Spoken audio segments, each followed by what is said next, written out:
Welcome to Let Me Fix This. Enjoy the video. You start by creating the site and adding core files so changes sync. Set a clear local route and create index. HTML plus styles. CSS. Link the CSS in the head so styles load. Add the mobile-first viewport meta to guarantee responsive scaling on devices. Once done, build a simple header and content container with semantic tags so structure is clear. Make sure to save and preview in live view. That gives immediate feedback as you begin layout work.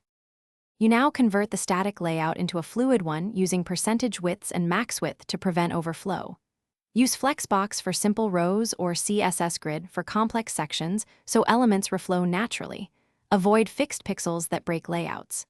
Insert practical media queries at 480px, 768px, and 1024px to adjust columns, font sizes, and spacing.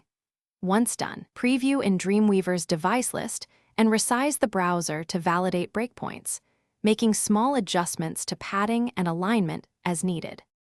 You finish by optimizing assets and polishing interactions so the site feels responsive across devices. Replace large images with responsive src set or WebP and set images to max width, 100% in height, auto so they scale. Tweak typographic scale, spacing, and button hit areas to improve usability. Once done, test in multiple browsers and on a real phone. Use Dreamweaver Live View plus device testing. If layouts break, inspect for fixed widths or missing viewport meta. Thanks for watching. If you found this helpful, don't forget to like and subscribe.